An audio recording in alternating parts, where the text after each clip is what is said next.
உண்ணாமலை அம்மனுக்கு, வெற்றிவேல் முருகனுக்கு, மகா கணபதிக்கு, நால்வர் பெருமக்கள் திருவடிகளுக்கு, மணிவாசக பெருமான் மலரடிகள் திருவடிகள், மணிவாசக பெருமான் மலரடிகள் திருவடிகள், மணிவாசக பெருமான் மலரடிகள் திருவடிகள்.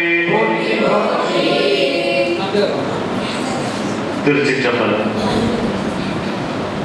தந்தை தாயும் நீ, என்னுடைய துணையும் நீ, சந்தமலது தீர்க்க வந்த தேசிய வடிவு நீ, உன்னை எல்லாம் மற்றொரு துணைக்கானே, அந்தமும் ஆதியும் இல்லா அருட்பெரும் சோதியே, ஆதியே அறியாத்தம் சிந்தை மேலிய தாயுமானவன் கிரிவல பெருமானே, உன்னை போற்றி புகழ்கிறேன், உன் பாதம் சரணமடைகிறேன். தெளிவு குருவின் திருமேனி காண்டல், தெளிவு குருவின் திருநாமம் செப்பல், தெளிவு குருவின் திருவார்த்தை கேட்டல், தெளிவு குரு சிந்தைத்தல் தானே. அடியை மானசீகமாக வழிபடும் மாணிக்க வாசல் பெருமான் திருவடியை வணங்கி போற்றி மகிழ்ந்து, அண்டமில் சிவனை காட்டி அழுகியரை சரணம் போற்றி, வெந்த நீரையே வென்ற வித்தகன் பதங்கள் போற்றி, எந்தையை இருக்கா தூது போக்கின இருத்தால் போற்றி, விண்டிடும் விழிநீர் பாதவுடன் நற்பாதங்கள் போற்றி போற்றி என்று நால்வர் பெருமக்கள் திருவடிகளை வணங்கி போற்றி மகிழ்ந்து, நமச்சிவாய வாழ்க, நாதந்தால் வாழ்க, இமை பொழுதும் என் நெஞ்சில் நீங்காதான் தாழ்வாழ்க, கோபடி ஆண்ட குருமனிதன் தாழ்வாழ்க, ஆகமம் ஆகி நின்று அன்னிப்பான் தாழ்வாழ்க என்று 3ஆம் நூற்றாண்டிலே தில்லையிலே மணிவாசக பெருமானால் ஓதப்பட்டு, சிவபெருமானால் எழுதப்பட்டு, முத்திக்கு பொக்கிஷமாக அருளப்பட்ட 8ஆம் திருமுறையில் திருவாசகத்தை வணங்கி போற்றி மகிழ்ந்து, இத்தனை நூற்றாண்டு கடந்த பிறகும் கூட நாம் செவி வழியாக கேட்க செய்ததற்காகவும் நாவிலே அமர செய்வதற்காகவும் கலைமகள் திருவடிகளை வணங்கி போற்றி மகிழ்ந்து,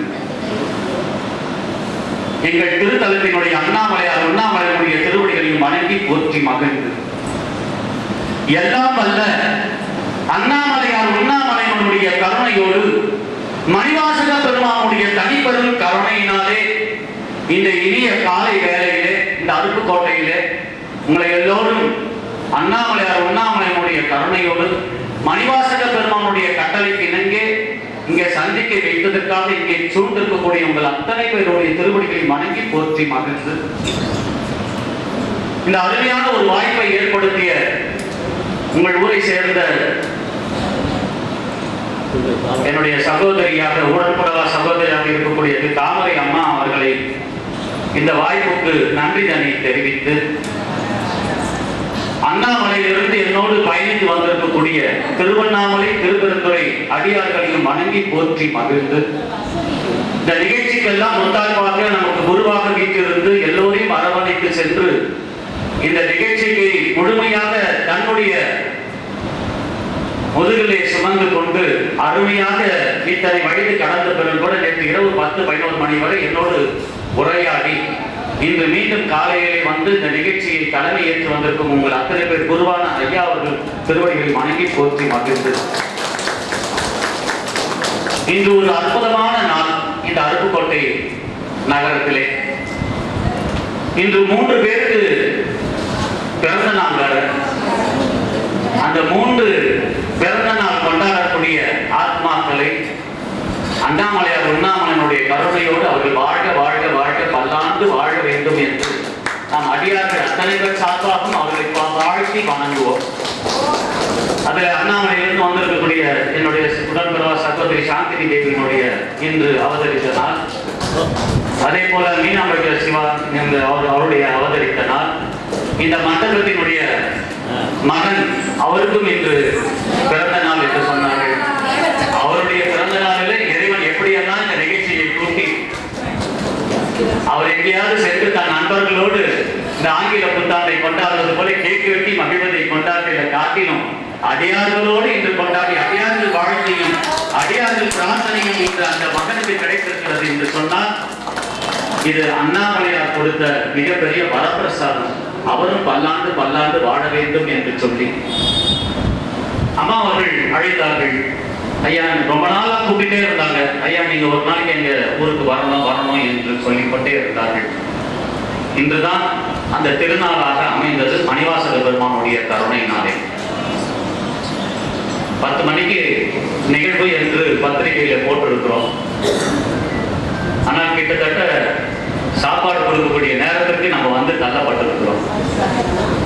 இருந்தாலும் சற்று நேரத்திற்கு எல்லாம் நம்மளுடைய உலக வாழ்க்கை எல்லாம் மறந்து இறைவனுடைய திருவடியிலே நாம் எல்லாம் புகுந்து அந்த இறை செய்தியை மணிவாசக பெருமான் இங்கே எழுந்தருளி என்ன சொல்ல போகிறான் என்பதை நாம் பார்க்கிறோம். என்னுடைய வார்த்தைகள் எதுவும் என்னுடைய வார்த்தைகள் அல்ல. உள்ளிருந்து மணிவாசக பெருமான் என்ன இயக்குகிறானோ, அவன் என்ன நாவிலே அமர்ந்து தலைமங்களை சொல்ல வைக்கிறானோ, அதுவே வார்த்தையாக, அதுவே திருவார்த்தையாக மணிவாசக பெருமான் நமக்கு அருளட்டும். வந்தவர்கள் எல்லோருக்கும் ஆத்ம இன்பம் அடையட்டும். எல்லோரும் கைலாயத்திலே சென்று அவன் திருவடிக்கையிலே புகுமாறு நம்மை இறைவன் நமக்கு அருள் பாலிக்கட்டும்.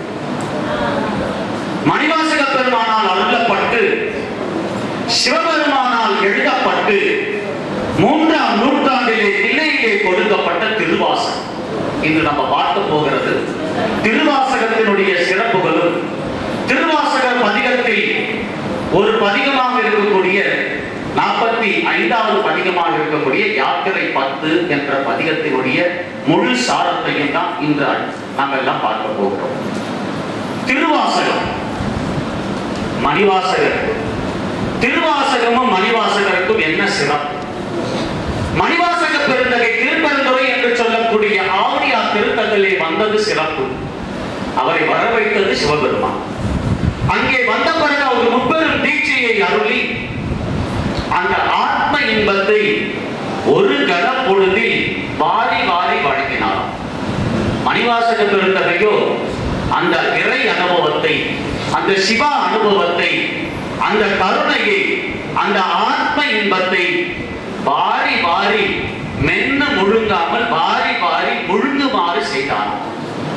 வாரி வாரி முழுங்குமாறு செய்தவனுக்கு எவ்வளவு பெரிய கருணை கடலாக இறைவன் நமக்கு அருளினான், எவ்வளவு கருணையை கடலாக நமக்கு வாரி வழங்கினாலும் கூட நாம் எல்லாம் அதை பருகுவதற்கு உடையதா இல்லாததாக இருக்கிறது இந்த தேகம் கொண்ட இந்த ஜீவாத்மா. கருணை போல கடலை வாரி கொடுத்திருந்தாலும் நாய் போல நக்கி கொடுப்பதற்கு தான் நமக்கெல்லாம் தகுதியை இறைவன் கொடுத்திருக்கிறான். அந்த கருணை கடலை அப்படியே வாரி நம்ம உள்ள வைத்துக்க முடியாது. மணிவாசக பெருமான் பெற்ற அந்த ஆத்ம இன்பம், மணிவாசக பெருமான் சிவபெருமானிடம் ஒரு விண்ணப்பத்தை வைக்கின்றார். இறைவனே, அடியேன் அடைந்த இந்த ஆத்ம இன்பத்தை பின்னாடி வரக்கூடிய எத்தனை ஜீவாத்மாக்கள் கொண்டு இந்த தேகத்தை எடுத்திருந்தாலும் புல்லு, மூடு, புழுவு, பூச்சி, கரடி, புலி, சிங்கம், எலி, புலி, நாய், பல்லி, இப்படி எத்தனை எத்தனை எத்தனை ஜீவராசிகள் இருந்தால் அத்தனை ஜீவராசிகளுக்கும் ஆத்ம இன்பம் கிடைக்கும். அத்தனையும் முக்தி பேர் அடையும். இதற்கு அடியேன் என்ன செய்ய வேண்டும்? சிவபெருமான் கூறினார், உனக்கு நேரம் வரும் பொழுது உனக்கு அருளப்படும். அதே போல பொதுவினில் வருக என்று அறிவித்து விட்டு மறைந்த என் பெருமான் தில்லையிலே மணிவாசக பெருந்தகை வந்து அமர சிவபெருமான் மீண்டும் அந்தனர் உருவிலே வந்து, அங்கங்கே நீ பாடினாயே மொத்தமாக பாடு, நான் எழுதுகிறேன் என்று சொன்னான். 3ஆம் நூற்றாண்டிலே ஆனி மாதம் ஆயில நட்சத்திரம் இரவன்று சிவபெருமான் அந்தனர் உருவிலே வந்து அமர்ந்தான். நீ அங்கங்கே பாடினாயே, ஏதோ பாடு, அடியை எழுதுகிறேன் என்று சொன்னான். அவன் எழுத முயன்றான். நான் சொல்ல சொல்ல உன்னால் எழுத முடியுமோ? சொல்லி முடிந்தால் எழுதுகிறேன். சொல்ல ஆரம்பிக்கின்றான். சொல்ல ஆரம்பிக்கின்ற கனப்பொழுது மணிவாசகர் ஒரு விண்ணப்பத்தை வந்த அந்த உருவிலே வந்தவர் சிவபெருமான் என்று தெரியாமல் சிவபெருமான் கிட்ட ஒரு விண்ணப்பம் வைக்கின்றார். அதை உணர்வால் உணர்ந்து கொண்ட சிவபெருமான் அந்த திருவாசகத்தை முதலிலே எழுத தொடங்கும் முன் அக்கணம் ஒரு பட்டியலை தயாரித்தானாம் சிவபெருமான். பிற்காலத்தில் இந்த திருவாசகத்தை எந்த ஜீவாத்மாலாம் எத்தனை நூற்றாண்டு கடந்த பிறகு எந்த ஜீவாத்மாவுக்கு கிடைக்க வேண்டும் என்று ஒரு பட்டியல் தயாரித்தான் அந்த பட்டியலில் உங்கள் திருநாமெல்லாம் இருந்திருக்கிறது. அதன் அடிப்படையில் தான் இன்று அந்த திருவாசகத்தை கேட்கக்கூடிய புண்ணியத்தை நமக்கு இறைவன் வாரி வழங்கியிருக்கிறான். எப்பேற்பட்ட புண்ணிய பிறவிகள்! சிவபெருமானே ஒரு பட்டியலை தயாரித்து இன்றைய நாளிலே இந்த அருப்புக்கோட்டையிலே இவர்களெல்லாம் கேட்க வேண்டும் என்று உங்கள் திருநாமங்களை எல்லாம் பட்டியல் தயாரித்து அதில் அடியவனையும் ஒருவனாக சேர்த்திருக்கிறானே, என்ன கருணை! அவனுடைய கருணை! அறிந்து அறிந்து மானிடரால் பிறத்தல் அறிந்து அதனிலும் அறிந்து கூன் குருடு பிறத்தல் இல்லாமல் அறிந்து என்று அடுக்கிக் கொண்டே வந்தார்கள் அவ்வைப்பார்கள். ஆனால் அடியனை பொறுத்தவரை இறுதியிலே ஒரு வரியை சேர்த்திருக்கலாம். எல்லாவற்றிலும் அறிந்து தமிழனாய் பிறத்தல் எல்லாவற்றிலும் அறிந்து என்று கூட அவ்வைப்பாட்டி கடைசியிலே ஒரு வரியை சேர்த்தார்.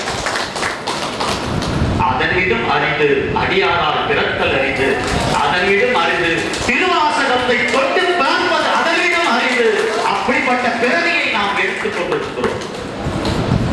51 பதிகங்களை எழுத தொடங்கினான் சிவபெருமான் தில்லையில். 51 பதிகங்களிலே 51 விதமான சூட்சமங்களை நமக்கு அருளினான். 51 பதிகங்களை அவன் எழுத தொடங்கும் பொழுது மணிவாசகர் சொல்வதற்கு முன்னே எழுத்துக்களாக அந்த பிரதிபலித்தார். மணிவாசகர் என்ன சொல்ல போகிறார் என்பதை உணர்வால் வடிவமைத்தது திருவாசகம், எழுத்தால் வடிவமைத்தது அல்ல. திருவாசகம் முற்றோதல் என்று நாம் எல்லோரும் 51 பதிகங்களையும் காலையிலே ஆரம்பித்த பின் நாம் முழுமையாக ஓதி நம்ம படைத்து நாம் அன்றைய பொழுதை கழித்துக் கொண்டிருக்கிறோம். மணிவாசகரும் சிவபெருமானும் என்ன சொன்னார்கள் தெரியுமா? திருவாசகம் முற்றும் ஓதுதல் அல்ல. அப்ப திருவாசகம் அப்ப எப்படி சொல்லணும்? திருவாசகம் சொல்லிய திருவடிக்கு சொல்லிய பாட்டை தவிர பாடிய பாட்டு அல்ல, ஓதிய பாட்டு அல்ல. திருவாசகத்தை சொல்லி சொல்லி பழக வேண்டும். திருவாசகத்தினுடைய வரிகளை சொல்லி சொல்லி இந்த ஆன்மா இன்புற வேண்டும். திருவாசகத்தினுடைய வார்த்தைகளை உணர்ந்து உணர்ந்து இந்த ஆன்மா மெருக வேண்டும். சொல்லும் பொழுது வார்த்தை வடிவாய் ஒலி வடிவாய் சுயரூபமாய் அந்த ஒலி வடிவாக எழுத்து வடிவாக சிவபெருமான் வெளிப்படுவார். அதனால் இது சொல்லப்பட வேண்டிய மந்திரம். திருவாசகம் என்பது சிவனோடு ஐக்கியமாவதற்கான ஒரு மந்திர சொல். அந்த மந்திர சொல்லை எழுத்து வடிவாக நம்ம சொல்லி சொல்லி பார்க்க வேண்டுமே தவிர ஓதி பார்க்க வேண்டும் என்று சிவபெருமானும் மணிவாசகரும் நமக்கு சொல்லவில்லை. அப்படிப்பட்ட இந்த 51 பதிகங்களை சிவபெருமான் எழுத தொடங்கினான்.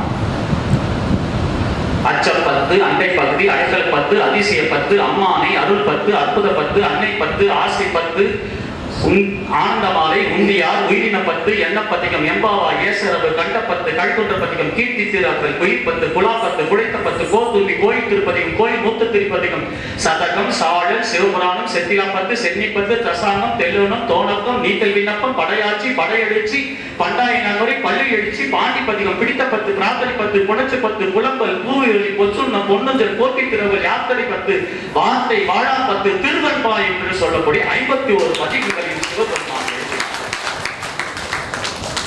அந்த 51 பதிகங்களை எழுதிய போது நிறைவாக அவன் எழுதி முடிக்கின்றான் திருவாசகத்தை. அந்த நிறைவாக எழுதி முடித்த பின் இந்த திருவாசகம் யாரெல்லாம் அவனுடைய திருக்கரங்களிலே கிடைக்கப்பெறுகிறதோ பிற்காலத்தில் இந்த பிறப்பு என்பது இப்ப மட்டும் மனித பிறப்பை நாம் எடுக்கவில்லை. இதற்கு முன்னாடி கூட மனித பிறப்பை நாம் எடுத்திருக்கலாம். அன்று புண்ணியம் பெறாத பிறவிகளாய் பாவிகளாய் பிறந்ததனால் நாம் திருவாசகத்தை தொடும் பாக்கியம் இல்லாமல் போனோம். ஏதோ செய்த புண்ணியத்தின் அடிப்படையிலே இன்று திருவாசகம் நம் திருக்கரங்களிலே கிடைக்கப்பெற்று அதனுடைய உட்பொருளை செவி வழியாக கேட்கிட்டு அது ஆத்மாவிலே கலக்கும் வண்ணம் நமக்கு இறைவன் கருணையை வாரி வழங்கியிருக்கிறான். அப்ப இந்த திருவாசகத்தை உணர்ந்து திருவாசகத்தினுடைய வார்த்தைகளோடு பயணிப்பது என்பது எல்லோருக்கும் கிடைப்பதில்லை. திருவாசகத்தை வெறும் பாடல்களாக, வெறும் வரிகளாக, வெறும் வார்த்தைகளாக உச்சரிக்கக்கூடிய நாவிலே நாம் பெற்றிருக்கிறோம் என்று நாம் நினைக்கிறோம். இதையே புண்ணியம் என்று நாம் நினைக்கின்றோம். ஆனால் உணர்ந்து பாடக்கூடிய தன்மை, உணர்ந்து சொல்லக்கூடிய தன்மை எப்பிறவியில் நமக்கு கிடைக்கும்.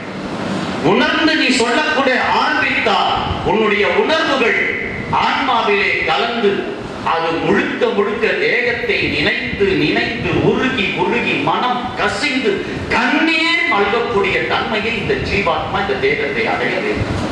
அப்படித்தான் நாம் திருவாசகத்தை தொட்டு பார்க்கின்றோமா? இந்த திருவாசகத்தை தொட்டு உணரும்படி நாம் எப்படி உணர்வது? இறைவனை எப்படி நாம் உணர்வது? உன்னை நீ உணர்ந்தால் சிவத்தை உணரலாம், சிவத்தை உணர்ந்தால் திருவாசகத்தை உணரலாம். அப்ப என்னை உணரும் அடியே யார், எங்கிருந்து வந்திருக்கிறேன், யார் எனக்கு இந்த பிறவியை அறிந்திருக்கிறார்கள்? மானிட பிறவி என்பது அவ்வளவு எளிதாக கிடைத்துவிட்ட பிறவியா? நேற்று பெய்த மழையில் இன்று முளைத்த காலானா? இறைவன் எப்படி இந்த மானிட பிறவியை நமக்கு அறிந்திருக்கிறான்? இந்த மானிட பிறவியை எப்படி அவன் கருணை பெற்று இந்த மானிட பிறப்பை நாம் பெற்றிருக்கிறோம்? அடியனை பொறுத்தவரை தில்லையிலே அருளப்பட்ட சகத்தின் உற்பத்தி என்று சொல்லக்கூடிய 4வது பதிகமான போற்றி திரு அகவல், அதுதான் முதல் பதிகமாக வைத்திருக்க வேண்டும். அந்த சகத்தின் உற்பத்தியை இறைவனுடைய கருணை பெற்று எப்படி இந்த தேகம் இறைவனுக்கு நம் மூலமாக நமக்கு கிடைத்திருக்கிறது என்பதை நாம் உணர்ந்து கொள்ள அற்புதமான பதிகம் 4வது பதிகமாக இருக்கக்கூடிய போற்றி திரு அகவல் என்ற பதிகம். அந்த போற்றி திரு அகவல் முதலிலே இறைவன் எப்படி இந்த பிறப்பை நமக்கு கொடுத்திருக்கிறான்? ஏதோ தாயும் தந்தையும் உணர்ந்த பொழுது நாம் பிறந்து விட்ட காரணத்தினால் இந்த மனித பிறப்பு கிடைக்கவில்லை. ஒவ்வொரு கணமும் இறைவனே வந்து வடிவமைத்து, இறைவனே வந்து கருணை பொழிந்து, இறைவனே வந்து நம்மை உருவாக்கி நமக்கு இந்த பிரபஞ்சத்தை காணுமாறு அவன் அருள் இருக்கிறான். அந்த பதிகத்தினுடைய முதல் மொத்தம் 225 வரிகளை கொண்ட அந்த போற்றி திரு அகவல் 87 வரி வரை பிழைத்தும் பிழைத்தும் பிழைத்தும் என்ற ஒரு வார்த்தையை மணிவாசக பிறந்தகை போட்டிருப்பார். 19 தடவை பிழைத்தும் என்ற ஒரு வார்த்தையை போட்டிருப்பார். 87 வரிகள். 87வது வரிதான் தாயே ஆதி வளர்த்தனை போற்றி என்று இறைவனை போற்றி செய்யக்கூடிய நிலையிலே மணிவாசக பிறந்தகை உணர்த்தப்பட்டது. அப்ப 87 வரி வரை அவரை இறைவனை உணர்ந்து உணர்ந்து உணர்ந்து நெஞ்சுக்குள்ளே மனம் கசிந்து கசிந்து கசிந்து அது ஆன்மாவிலே போய் கலந்து தேகமெல்லாம் நொறுங்கி எலும்புகளில் தோரங்களில் எல்லாம் நீராய் வடித்து கண்ணீர் சிந்தி செந்நீர் சிந்தி இறைவனை நினைத்து நினைத்து உருகிய பிறகுதான் இறைவனை போற்றக்கூடிய நிலையிலே வருகிறான் மணிவாசகர்.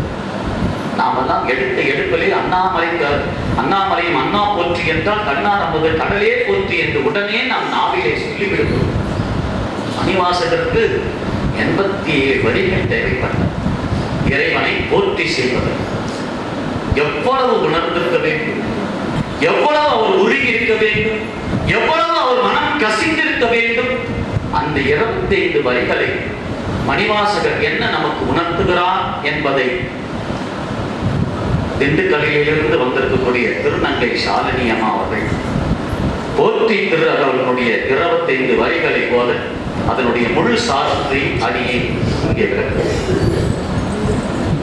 திருச்சிற்றம்பலம். மரஹர நம பார்வதி பதையே ஹர மகாதேவா. தென்னாடுடைய சிவனே போற்றி, எந்நாட்டவருக்கும் இறைவா போற்றி.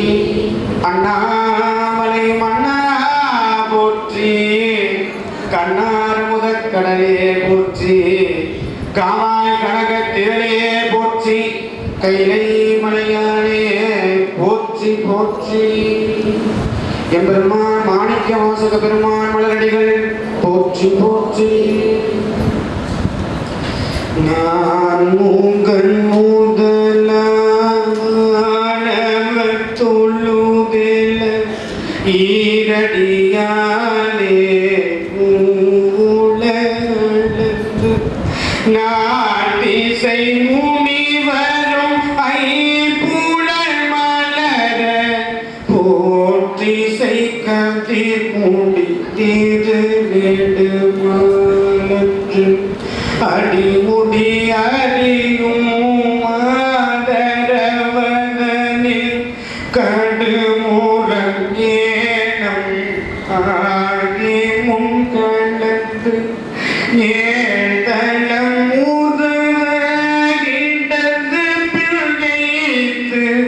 ஊழி முதல்வர் செய்ய செய்ய என்று வளர்த்தியும்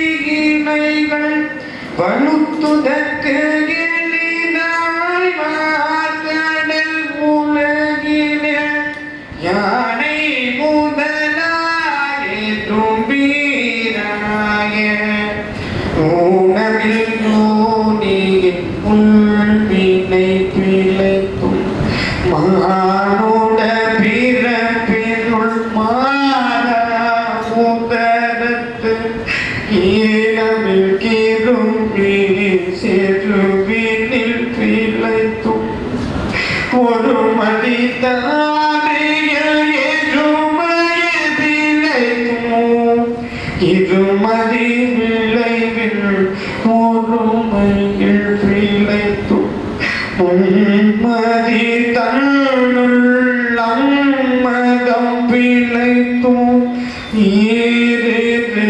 திங்களில் பேரிருள் பிழைத்தும் அழுது திங்களில் முன்சுழல் பிழைத்தும் ஆறு திங்களில் ஊரல பிழைத்தும் ஏழு திங்களில் தாழ்மூவி பிழைத்தும் எட்டு திங்களில் கட்டமு பிழைத்தும் ஒன்பதில் வருதரு துன்பமு பிழைத்தும் தக்க சமதி தாயோ